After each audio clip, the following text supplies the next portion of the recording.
Welcome to my channel. This is Mario Lloyd, also known as Real Estate Guru PK. On this channel, we talk about my real estate endeavors. We also have the top real estate producers and the top entrepreneurs in the country. Be sure to click the link below with Justin P. with his Support Black Colleges marketing course. Also with Jason White's Crack the Code affiliate link, click that below as well. Also to support the channel, Webull, M1 Finance, Chase, Discover, Robinhood, and Public, a stock trading app. We hope you enjoyed this episode. This is Real Estate Guru PK signing out.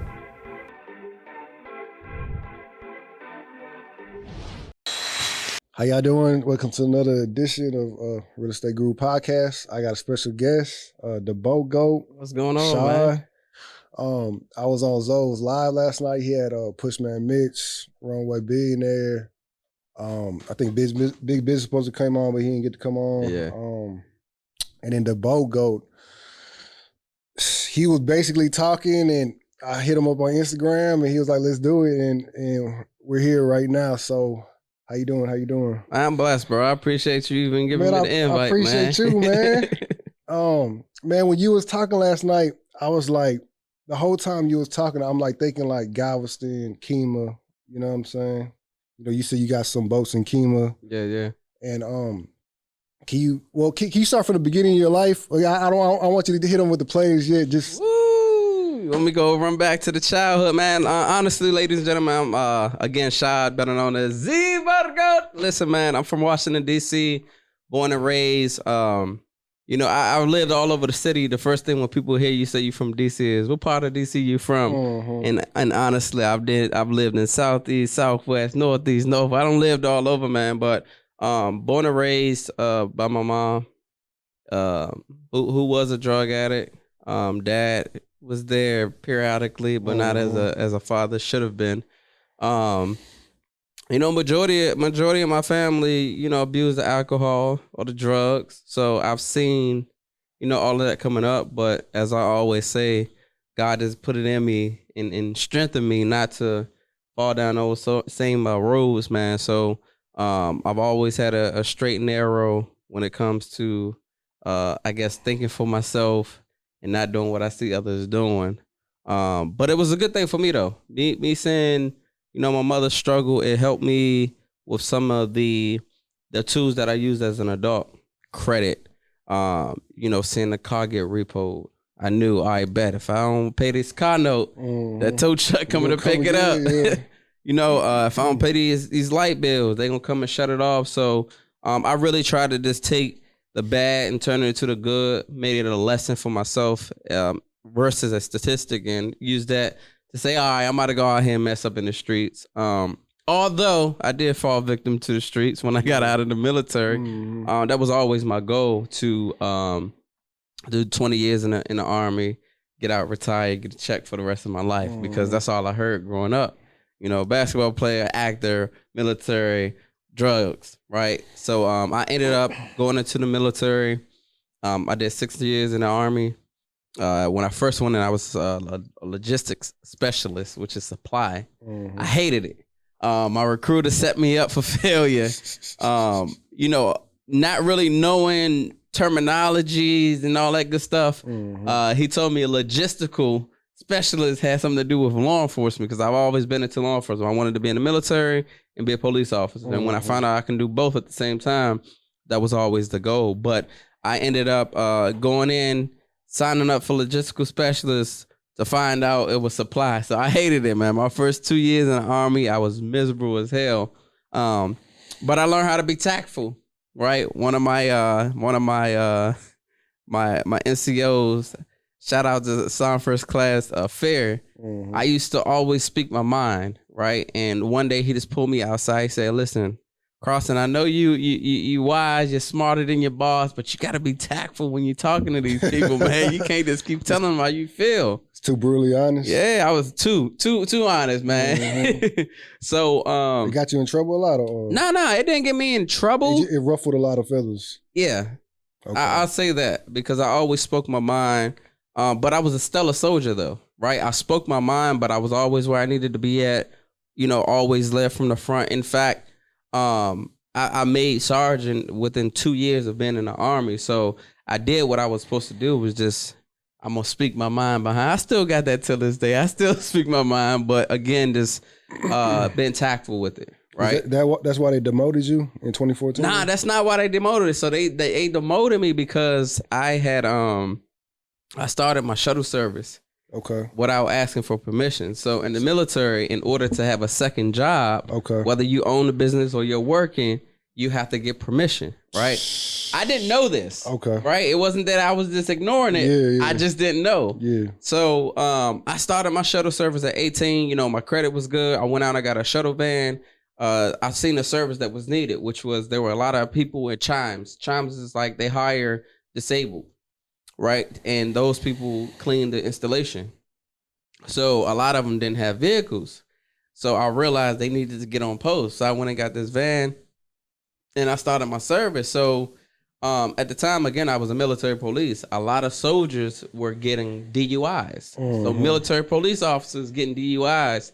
And, you know, just coming from where I come from and in the struggle, I've always been, you know, as a kid, like, I'm going to help people when I get older. So that's the mindset I had in the military. I'm just help people. So when I seen that, I already had the van. I said, you know what? Let me go and just offer my services. So I went to my first sergeant. I'm like, first sergeant, listen, I got my shuttle service. I want to pick up the soldiers from the club on Friday and Saturday night, bring them back on post entirely free, so they won't get these DUIs. So we like, all right, cool. Mind you, my first sergeant lived around the corner with me, so I'm a private living in the neighborhood with a first sergeant. So they always looked at me sideways, like, what the hell you doing that you can afford boats and Suburbans and nice cribs and all that. But anyway, so he blessed off on it. He said, yeah, that's cool.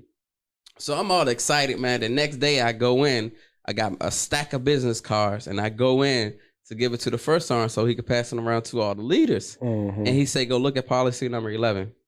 I go around the corner, I look at policy number 11. It was unauthorized use of a secondary job. So he didn't like you, or he he liked me. It wasn't him. It was the commander. Oh. It was the commander. So okay. I go look at policy number 11 and I come back and I'm like, all right, I read it. Like, okay. You know what I'm saying? So he said, commander want to see you at 1300. I said, okay, for those of you that don't know, that's 1 o'clock military time. Yeah. So I'm like, all right, cool. I'm there. Maybe the commander want to talk about it now. So I go back and I'm on a red carpet, right? I'm getting Article 15. Article 15 is something like a mandatory court appearance when you get pulled over by the police, right? So I go in and he read me unauthorized use of a secondary job. Mind you, I was always where I needed to be at. Never skipped out on work. I did what I was supposed to do.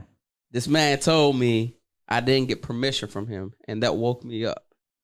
That right there really woke me up and was like, yo, this not what I'm going to do for 20 years. Already you're telling me when I can go on vacation. I missed my child's birth. You know, I was in Afghanistan when one was born and the other, I had to wait until he signed my paperwork. I was 10 minutes late from seeing him born, and it was because my command dragged their feet signing the paperwork. So when that started to happen, man, I started to really sit back and think to myself, like, do I really want to spend 20 years of somebody else, another grown man, telling me when I can and I can't do? How old were you at this time? I was 18. Oh, you was 18? I was 18. So I was like, all right, cool. We gonna let this ride. I was ready to get out right then and there. But I came across a major. He was my doctor. And I was, expressing that I was ready to get out. And he was like, man, don't get out just yet. You get out, have a plan behind it. And what he meant was build your medical file so that you can get disability for the rest of your life. So I always use that now when, because we all want everyone to be their own boss. We actually just rode past a sign that said they paying $11.50 per hour. And I said something to him, I'm like, yo, that's how much they think of us. So I always make it my business to say, fire your 9 to 5 because you're worth more than that. Just have a strategic plan behind it. You have to have a plan. Don't just up and leave. And that was something that I was about to do until I met the captain. So I did what he told me to do, which was to build my medical file. And then I went ahead and dropped that medical packet. And I got out because it was like, again, you telling me. And when I got this Article 15, they took pay for 7 days.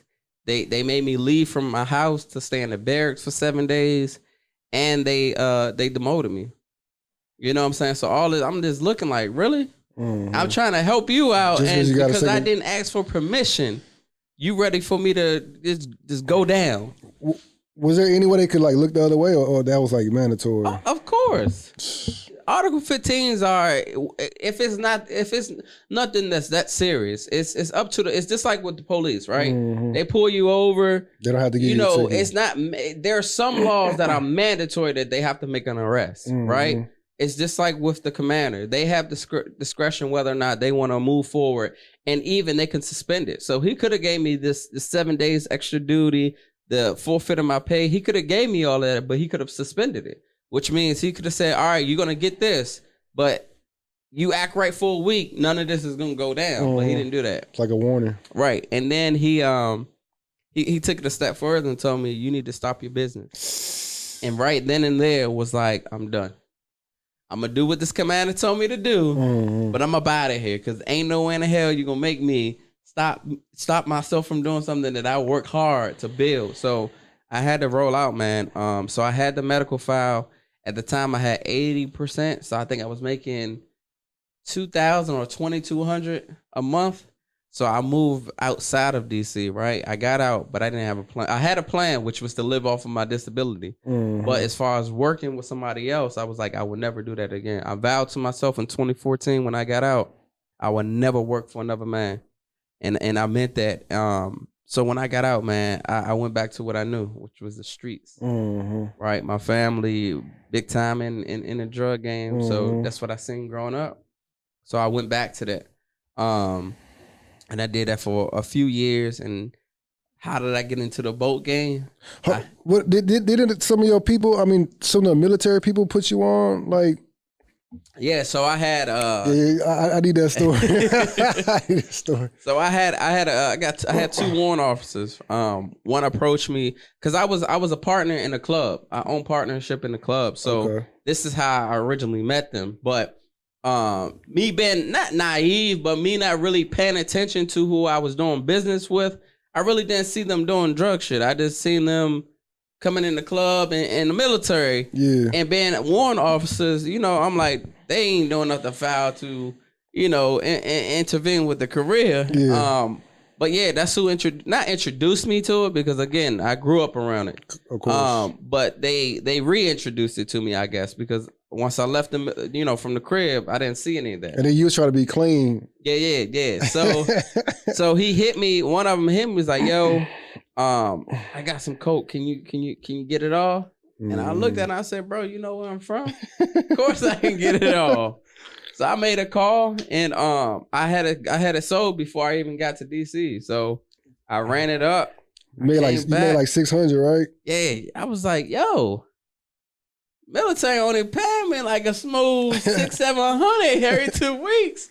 This is it, right? So he put me on, but RIP to him, man. He actually got killed a couple of years ago. For moving foul, man. That's why I stopped doing business with people. That's why I'm about to sign a deal in the next couple of weeks, and this will be my first partnership with somebody because of that dude, because he fucked me so bad when it came to the club and in the streets. I don't think I ever told this story, but once we started moving stuff from North Carolina back to DC, and vice versa, he started using my name up in DC. So one day he had called somebody that was working for me, and they sidebarred me and went behind my back and did a deal, and was with one of my family members, and he basically took a key and tried to make it into two. So he messed it up, and so my cousin was ready to go and do what he had to do, but it never got to that. But that woke me up to not trusting everybody, really feeling a person for who they are before moving forward with them, really dissecting the entire situation, and not you thought everybody would stand up like you was. Yeah. And that's something that I struggle with to this day. I really gotta sit back sometimes and realize and understand, because I love hard. You know, when I mess with you, I mess with you. You know what I mean? Loyal. Exactly. So when you come at me the wrong way, it's like, damn, it was nothing but love coming from my way. Exactly. You know what I mean? But yeah, he did me wrong, and that's what, you know, got me into not wanting to work with other people. But I can say I turned the leaf. I'm open to working with people now. So after that deal went through with the whole drug thing, man, I started doing my own thing. I went back home, started moving stuff around, and I had this one client, man, that used to come to me every single week and buy pills from me, right? With the trucking. Yeah, he used to come and buy the pills from me, and he always had this raggedy ass car behind him.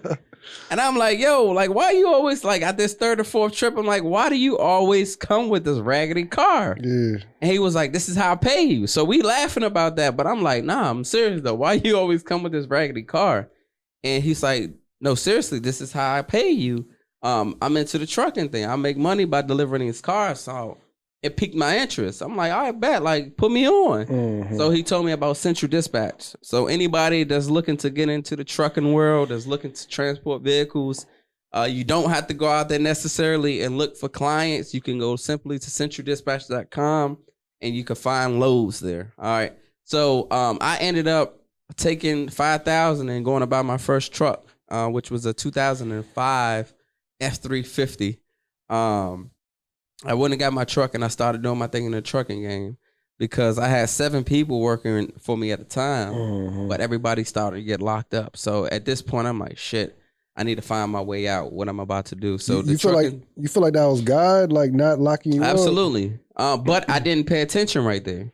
I didn't pay attention. I just knew, all right, this is something that I can do. Because I've always been a boss, even from a kid. Like one of my aunts called me a Jamaican because I was doing every single thing. When it came down to making money, I was cutting grass, washing cars. I was flipping cats and dogs and cars and boats. That's honestly how I got into the boating. I just seen one on Craigslist and I'm like, shit, this is dope. I never met an 18-year-old with a boat. Let me go ahead and buy a boat right quick. So that's really initially how I started with the boat thing. But yeah, so I'm doing my thing, and those 7 people that were working for me, they started to get locked up. So I'm like, I gotta move fast. So I left the streets alone a little bit. I was tapping in a little bit, but not too much as I was. I was flooding the city with everything. So I was calming down. And so I finally got full time with the trucking. I did that for 2 years straight, literally working 20 to 22 hours a day. It doesn't sound realistic, but that's how hard in the paint I was going, right? Even for like 2 hours. Man, exactly. 2 hours. So my when I first started, my neighbor and I, we took 10 days straight out, and we went and drove up and down the East Coast. I didn't know nothing about the trucking game. I was like, all right, 600 here in North Carolina. There's another 600 here in New York, not realizing I'm not calculating gas, food, hotel, none of that. So I was just bouncing around. And I finally said, all right, this not making sense. All right, this extra 200 that I think I'm making, I'm not making it because I'm traveling an extra 6 just to go get that. I'm putting that back in the tank. So I stopped that and I started going from Maryland to Virginia. And that was my route for 2 years. And then I realized, that was really taking a toll on my kids. I was spending so much time away from them. It was like I wasn't really present. And that was just something that I said, as a child, when I become a dad, I'm gonna make sure my kids know who I am and I'm in their lives and da-da-da. So I promised to them, I said, listen, we're gonna spend more time this summer together. So at the time I had a bow rider, BOWRIDER, right? I had this bow rider. And I went and traded it in for this pontoon. That was my first boat for business, a Bentley pontoon. All right. So we out one day and we having lunch, me and the kids. And I pull up to the dock and a dude, he come over, he like, yo, do you rent your boat? And I'm like, nah, man, get away. I kind of shoot him off. I got my pride on my shoulder. I'm just getting out of the military. I'm just getting out the streets. I'm just, get away. But then I stopped. I said, you know what? This God talking to me. That at that moment is when I said, all right, this him talking to me again. Let me be obedient, right? So I hopped off that boat. I ran after the dude. I said, yeah, man, I rent my boat. What you trying to do? I was just playing with you back there. I wasn't serious. What you trying to do? He say, I just want to take the family out. I said, all right, cool. So I exchanged information. And again, me just coming out of the streets and military, my mindset wasn't there. I was like, this dude ain't gonna never call me, man. And sure enough, the next day, my kids and I are doing the same thing, about to go have lunch, and he called me. I'm like, yo, he like, where you at? I'm right here where I met you at. I was like, shoot. I had the kids. Good thing my grandmother lived right there by the water, so I hit her. I'm like, yo, I need you to come and grab the kids. I gotta go out and make this bread. So she come and get the kids. I go back. As soon as the dude get on the boat, the first question was, how much? I'm like, I don't know, man, 400. I threw out 400 because at the time I had a personal loan. That's always the number one question. How do you buy a boat? Use your credit, personal loan. If you don't have business credit, use your personal loan. All right, get a personal loan or a credit card. So I had a personal loan, and I was paying like $367 or $397, something around that. So that 400, I was like, all right, bet. I'm sitting back, I'm just sitting. I'm like, yo, dude, this paid me 400 for a couple of hours of being on the water. I just got away with something here. So I'm sitting, and the first thing that I said to myself was, if I do this once a month, this boat becomes free to me. But then coming from the club background, I knew about promotions. So I said, nah, we ain't gonna do this once a month. He just paid 400. We about to do this full time. So I went out, I got my business cards made, I got the brochures made, and I started making those connections. The connections were the hotels, the apartment buildings, the restaurants, wherever there was a lot of traffic, that's where we was going at. That's where you need to go at when you're trying to get your business. I don't care what type of business you have. You're trying to get your business out there outside of social media. You need to do foot traffic. When you need to hit these clubs up. When majority of us go to the club, when we come outside, what's on our window? A pamphlet, brochure, the next jumping party. So I that's what I tell my mentees too. Make sure you get your brochures. A lot of us have, even myself, we've become what's the word that I'm thinking about? Complacent. We're not complacent. We've come spoiled. Oh yeah. With these ads, with Instagram and Facebook. You gotta get out there and do a foot track, because there's a lot of people who don't use social media, right? It's a lot. So that's that's one of the biggest ways to get yourself out there. So.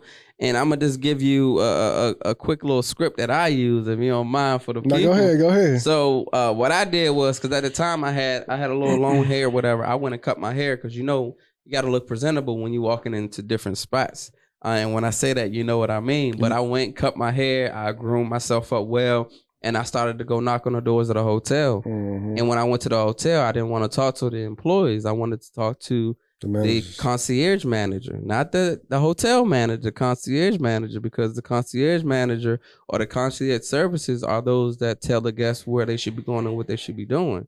So I went and befriended the concierge managers, and I would simply say, hey, I'm Shy from Shy's America Boat and Jet Ski Rental, here in DC. I own the only jet ski rental company here. I just wanted to come over and introduce myself. But not only that, I wanted to give you a discount, not just for for your guests at the hotel, but also for you. I want to give you 15%, and I want to give any guest that stays at the hotel 10%.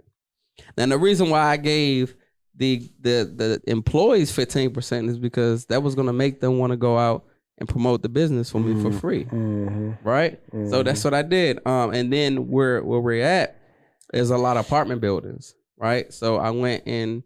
Especially if it was a lady GM, I might go in there with a little bouquet of flowers or something.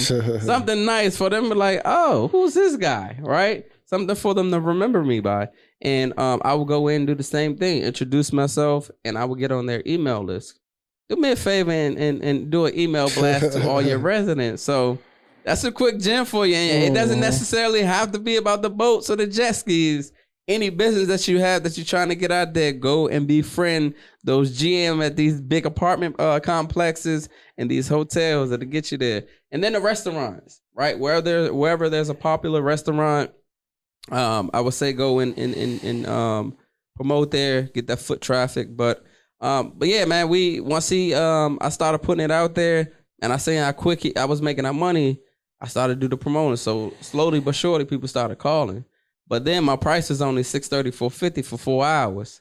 And then I was sitting back, I was like, all right, now this some good money. It's easy money, but this ain't the same money I was making in the streets. I need more. Right? So I bumped my prices up, but it wasn't an immediate, or it wasn't like $834.50. What I did was, I kept it at $634.50. But as I was doing this, I was realizing everybody was coming with two things, and that was food and alcohol. And so I said, all right, bet. I want a little bit more money. So now that I see they come with the alcohol, I'm gonna put this mandatory $200 alcohol fee on there. And I didn't get too much question about it. But when people would ask why we gotta pay $200, I'll be like, oh, we gotta get a temporary permit. That's what I told them at the time, right? So then when I started making this $834, I was like, man, come on, man. I was making more money than this in the streets, and I was being greedy. Yeah. So I did the mandatory cleaning fee. So that's how I got to my price of $1,200. So that's what we charge now. We charge $1,200. Now, in the boat world, 4 hours is considered a half day, 8 hours considered a full day. So we were selling out at this point, and I was missing money because we couldn't get that last squeeze in. So what I did was cut off that hour and brought it down to 3 hours. So I was able to squeeze in that last one. So now we're doing three cruises a day at $1,200 a pop in DC. Mexico, my yacht does $2,400 for 3 hours. And here in Houston and Dallas, probably gonna be half of that, just because of what the market is like here. But people need to realize and understand the boat rental industry is very lucrative and it's very passive. You do not have to be where your equipment is located. Like, that's the number one question. Do I gotta be there? No, you do not. You can hire yourself captains. You can hire your local college and high school students. I really recommend that. I think I said this last night on Zoom. We always want to get back to the youth, give the youth something to think about besides being in the streets or playing video games. We want to get them started early so they can learn the fundamentals of, being an entrepreneur. And that's just something that I do within my company.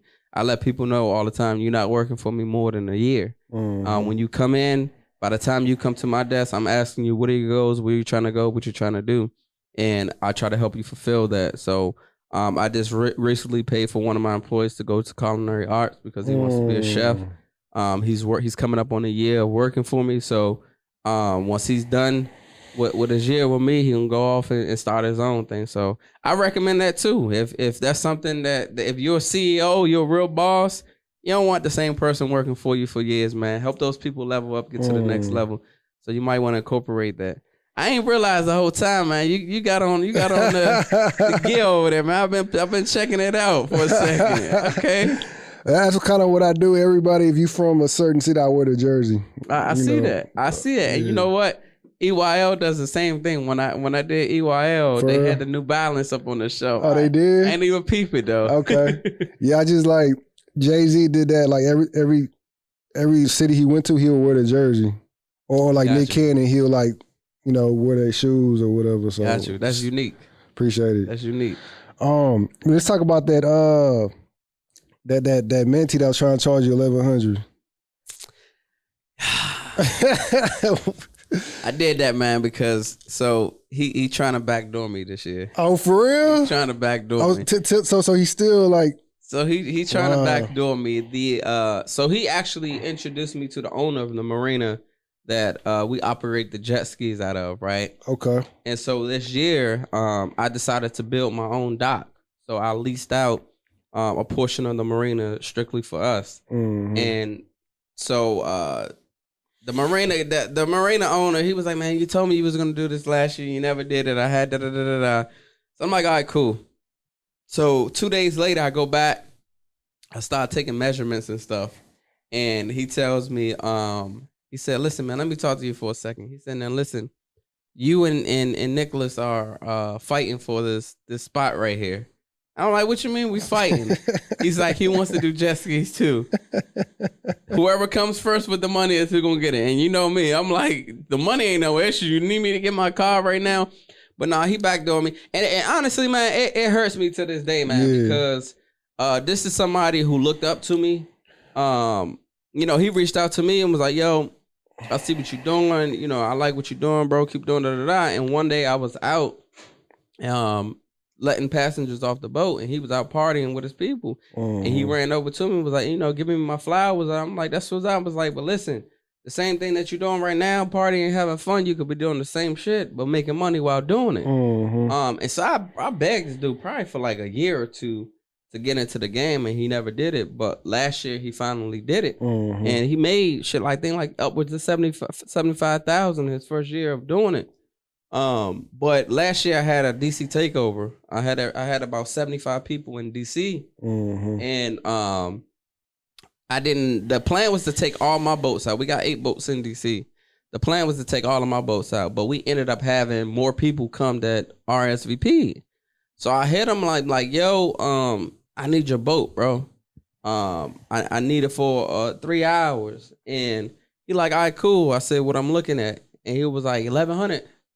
I was like, nah, this for me, bro. This ain't, because normally, and if I had to rectify that because normally we may pass each other cruises or whatever. If I don't have one, maybe he had one that he can't take and vice versa. So I had to let him know, nah, this for me. He was like, all right, bet me for you, I take off 200, 900. And I stopped him like, 200, what? Yeah. You talking about somebody who's taught you the game completely free. You done went out and made all this money. I've never asked you for a dime. Government contracting, you calling me, asking me questions off the late night. I'm giving it to you absolutely free, and you gonna charge me. And it's not the point of you charging me. It's the principle and the respect and the loyalty that we supposed to have to one another. You can never call me and be like, yo, I need a boat, and I'm charging you. Because I know, one, you're not going to mess my stuff up. You're going to take care of my equipment as if it were yours. And two, I know my gas going to be handled. So I wouldn't even have to say, just put gas in it. You should know to do that as my man. So that really crushed me. And like I said, now today, to hear that he's trying to be where I'm at. And not that I care, because there's more than enough money in this industry for everybody to be happy. But a real man would have been like, yo, I just want to let you know I'm about to open up a jet ski joint this year, right? I think that's how that should play out. Like I got a cat out in Miami, right? I don't own any boats in Miami. I only broker, and so we've been doing business for the last 2 years, and we finally met each other the other day. And he was like, "Yo, I was gonna call you, and but I'm glad you're here. I wanted to talk to you about it in person, but." You know, we the only ones that's really doing what we doing in our field. How would you feel if I created a course? I'm like, do you, bro? It's enough money out here. Like, that's what you're supposed to do as a man. You know, let somebody know. But I feel like we don't really know how to, like, a lot of us is like first time business owners, so we don't really know how to. I mean, I personally, I know I would have done in that situation, but you know, I'm not trying to make excuses for that man, but it's like. You know what I'm saying? Nah, man. I don't understand what you're saying, man. Not in this aspect. No, but I'm not trying to make excuses for it. But I would have done the same thing you would have done, and I would have felt the same way you'd have felt. But I'm just saying, like, we're all first time business owners. Like, I'm the first in my family to really have a business, so. Yeah. But you gonna show respect. Exactly. Like, I'm gonna roll out the red carpet for my guests or whatever. It don't matter. So I mean, I'm with you. Trust me. But yeah, and maybe I probably went too hard on the whole situation, but I ain't talked to him since. He reached out. I guess he has seen. I think we were talking about it on Instagram, and he reached out to me. Probably a day or two later, I guess he had seen the replay of the Instagram. He was like, "Yo, I was just hitting you up. Wanted to talk about the live that you did, but if not, we can keep it like this." And we kept it like that because once you cross me, that's it. It ain't no. And it sounds selfish, but it's hard for me to trust people from the top anyway. So when you cross me, it's just all right. I'm done with you. And now, that's what it is. He was down at the marina when I was down there the other day. I wasn't in there. I was on the conference call outside, but one of my staff had went in and was like, your boy in there. And he acting like he don't know who I am now. I mean, it is what it is. It's enough money out here. I don't beef with nobody, but, I know how to cut ties. And that's something that we all need to learn how to do. You got to learn how to cut people off, leave people where they are and continue moving forward. I haven't lost any sleep. I haven't lost any money by not dealing with him. So take that from this whole story right here, man. Like, you got somebody, friends, family, whomever it is. If you have somebody in your circle around you that's not feeding you properly, then get rid of them. What they're around for. the scholarship you got, you think if you would have went to college, you think you still would have got in the boat game, or you think you would have? Absolutely not. Okay. Not at all. If I would have, my plan was to go to college, so that I can go in the military as an officer. Okay. Like that was my whole. Cause my mom and I had moved down to Fort Campbell. I don't know, maybe I was like 10. I don't remember how old I was, but I was a youngin'. And when I went down there, cause at first I wanted to just be a police or an actor. But when my mom and I had moved down to my aunt, she was trying to get herself clean. Mm-hmm.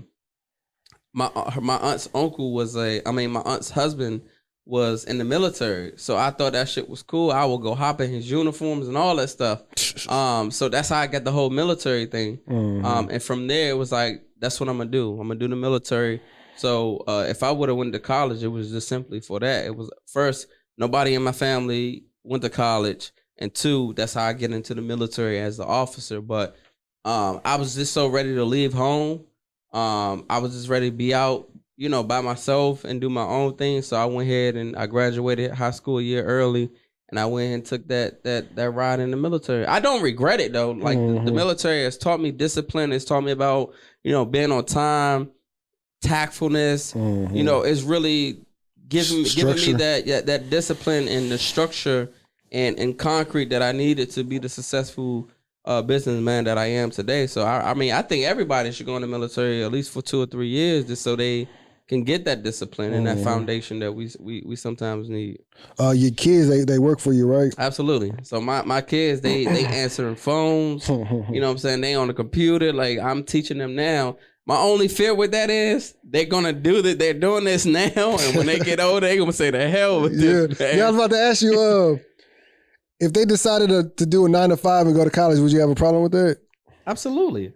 Because they know better. They've never seen daddy work for nobody else. Mm-hmm. When I was in the military, they were babies, so they didn't know. Mm-hmm. But as far as them knowing me as working, they know my dad owns multiple businesses. So it will. Let me say this. It will be disappointing. Disappointing. I'm gonna say that. It will be disappointing. But I can't run their lives. If that's what they want to do, then yeah, but they have a leader to show them that, college is not mandatory. Like I'm only an advocate for college if you're going into a specialty field. You trying to be a lawyer or a doctor, yeah. You know what I'm saying? Something like that. But as far as an entrepreneur, that MBA crap, they not teaching you real thing. And it's just, I heard somebody said before, why would I sit in the classroom learning from somebody that's only making $100,000 a year, or take a loan for $200,000 to make $200,000? Exactly. Yeah. So if they don't take my lead, man, I'm gonna be highly disappointed, man. I don't work hard. There's a lot of sleepless nights that I go through trying to make sure that I'm leading from the front, and that they have someone to look up to and say, all right, I want to be like that guy. Last night, I don't know if it was a lady or a guy. They were like kind of heckling you, man. How'd you keep your composure, man?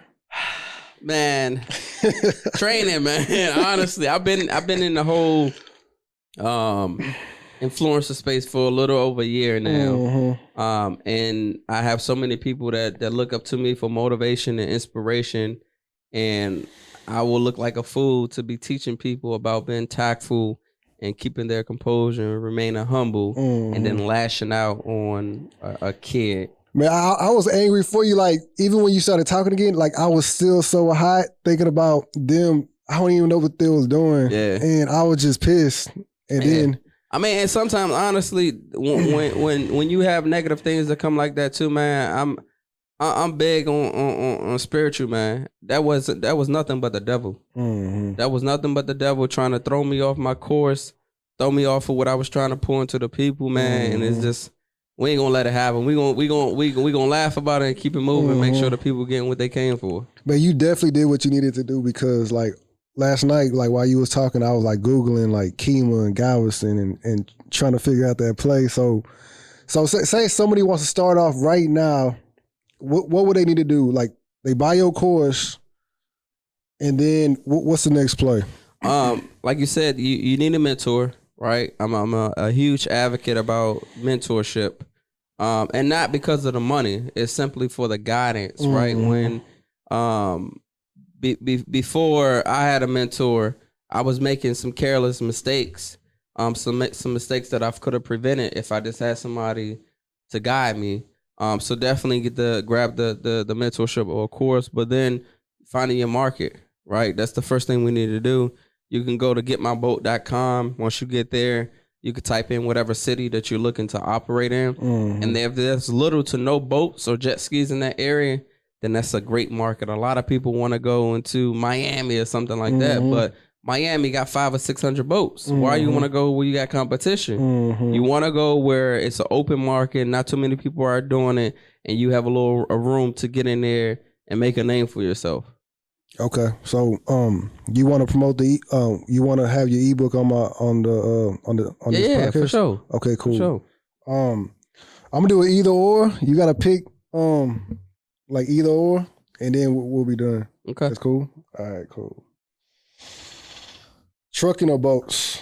Boats. Government contracts or boats?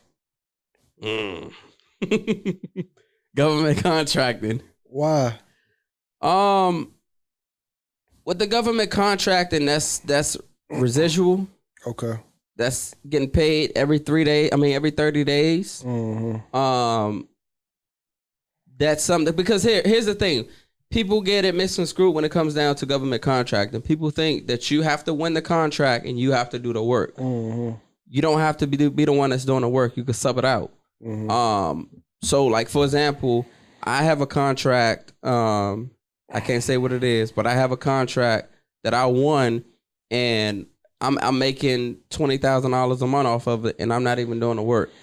Right? In the boat world, it's your company. Yes, you can make $20,000 a month, but on the East Coast, it's only 5 to 6 months for me. Oh, okay. Right? So those other 6 months, that government contracting is still feeding me. Okay. Rental property or Airbnb? Airbnb. Because with rental property, yes, you not all, but yes, you have the relaxation that, all right, I'm about to make $1,400 every month without any issues. But with Airbnb, you can leverage it and you can make double or triple that every month. Earn your leisure or sleepers for suckers? You can't do me like that, man.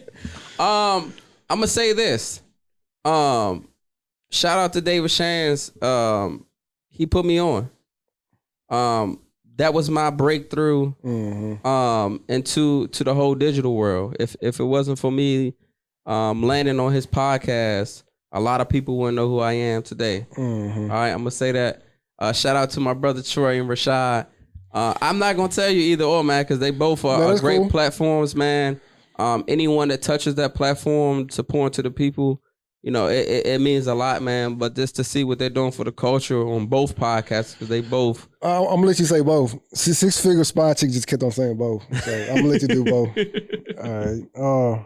Money or equity? Equity, man. Equity. 2 million followers or rental property? I'm gonna say 2 million followers because I can leverage that. Okay. Dream Champs or Earn Your Leisure? I don't know who Dream Champs are, so it gotta be Earn Your Leisure. Okay. 850 credit score or $1 million? 850 credit score, baby. Okay.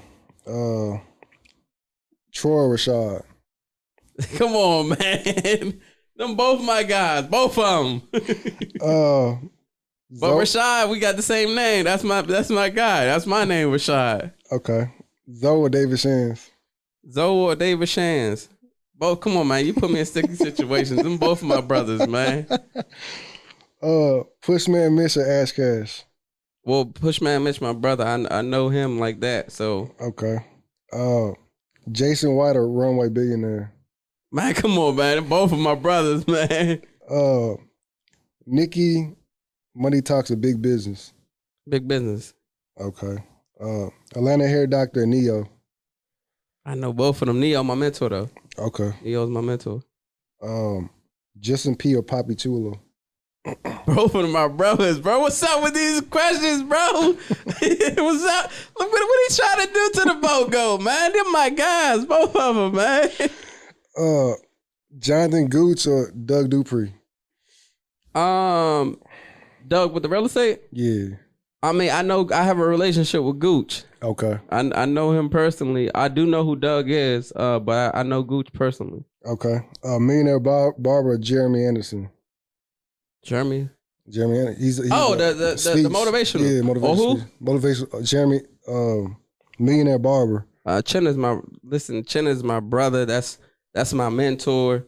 You know, I know who Jeremy is, but Chin and I, again, we have a personal relationship. He's motivated me and showed me some things when it come down to this digital real estate as well. Yeah, he's put a lot of people on. Yeah. Humbly too. Humbly. Julian Gordon or CEO Matty J? You know what? Julian is my guy, but CEO Matty J is as well. I met Julian down at a mastermind in Austin, Texas. He's from Houston. He's from Houston. Yeah. I thought he was from New York. I thought he was from Houston. He's staying here right now. He may be. Okay. But Julian, that's my guy. But Matty J, that's my brother as well. Okay. CEO First Lady or Mahid Woodard. I don't know who the second one is. So okay, so you going CEO? CEO First Lady. All right, man. Appreciate you, man. I appreciate you, bro. Description below. We gonna have my man's ebook and all that. Yes, sir. Thank you, man. I appreciate you, bro. Man.